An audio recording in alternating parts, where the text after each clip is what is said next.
அரசு வழங்கும் நலத்திட்டங்களில் அரசியல் அதிகாரிகள் பற்றிய கேள்விகள் எழுந்துள்ளன. நிதி பெற்ற முறைகள் குறித்து அரசு பணியாளர்கள் தவறாக தகவல் வழங்கியதாகவும் கூறப்படுகிறது. இந்நிலையில் 1488 அரசு அதிகாரிகள் மீது நடவடிக்கை எடுக்க வேண்டும் என்றும் தண்டனை வழங்கப்பட வேண்டும் என்பதற்கு அடிப்படையான கருத்துக்கள் இருக்கின்றன. இது பொதுமக்களின் நலனுக்காக முக்கியமான முடிவுகளை கூறுகின்றது. பொது நிதியில் ஏற்பட்ட இழப்புகளை சரிசெய்ய அரசு நடவடிக்கைகளை எடுத்துக்கொள்ள வேண்டும் என கூறப்படுகிறது. இது சமூக நலத்திற்கான ஒரு முக்கிய கடமையாக அமைய வேண்டும்.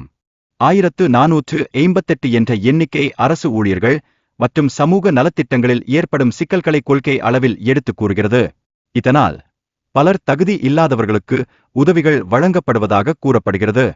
தகவல்களை சரியாக கொண்டு சேர்க்க வேண்டிய கட்டாயம் உள்ளது. ஏனெனில் இந்த நிதி உதவிகளை பெறுவதற்கான படிவங்களை நிரப்புவதில் உள்ள சிக்கல்கள் முக்கிய பங்கு வகிக்கின்றன.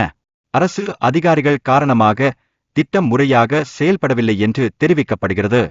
மக்கள் மத்தியில் நடக்கும் மாயைகள் குறித்த விவாதங்கள் என கூறப்படுகின்றன. இதனால் உண்மையான பயனாளிகள் தவிர்க்கப்பட்டு தகுதி இல்லாதவர்களுக்கு உதவிகள் வழங்கப்படுவதை குறிக்கின்றது.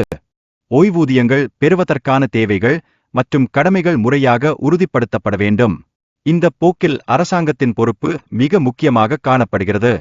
சமூக பாதுகாப்பு திட்டங்கள் மற்றும் அவற்றின் பயனாளிகள் குறித்து தேவையான கணக்கீடுகள் செய்யப்பட வேண்டியது அவசியமாக இருக்கிறது.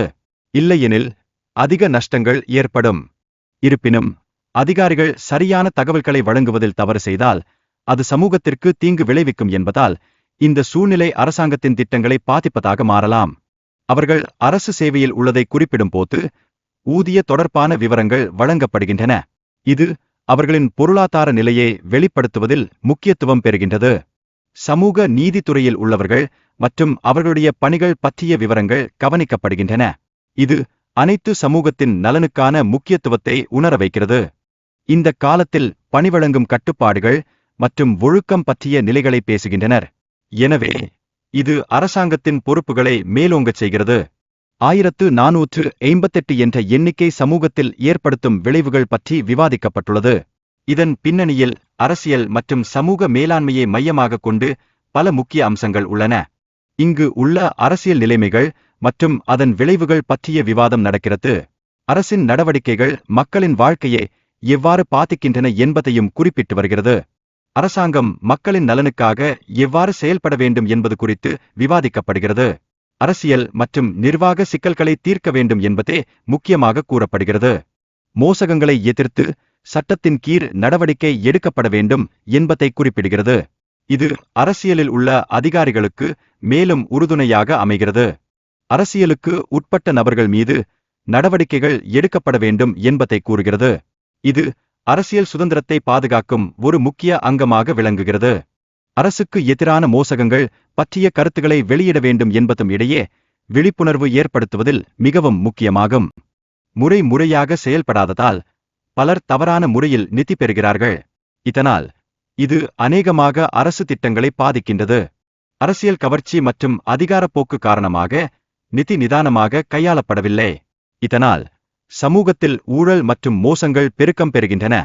முதலாவது, அத்தகைய முறை தவறுகள் முறைமைக்கு மிக மோசமான தாக்கங்களை ஏற்படுத்துகின்றன. இது அரசாங்கத்தின் நம்பகத்தன்மையை குறைக்கிறது. அரசியலமைப்பில் உள்ள அதிகாரிகள் மீது நடவடிக்கைகள் எடுக்கப்பட வேண்டும். இது உரிய முறையில் சேவைகளை வழங்குவதில் உள்ள குற்றங்களை தடுக்கும் வழிகளாக காணப்படுகிறது. தவறான கையாண்டலின் மூலம் அரசு நிதிகளை தவறாக பயன்படுத்தும் செய்திகளை கண்டறிய நடவடிக்கைகள் எடுக்கப்பட வேண்டும். இதுவே சமூகத்தின் நலனுக்கான அடிப்படையாகவே இருப்பதாக கூறப்படுகிறது. மக்கள் சேவைகள் வழங்கும் போது அதிகாரிகள் கடமை மற்றும் நேர்மையுடன் செயல்பட வேண்டும். இதன் மூலம் சமூகத்தில் நல்ல அடிப்படைகள் உருவாகும்.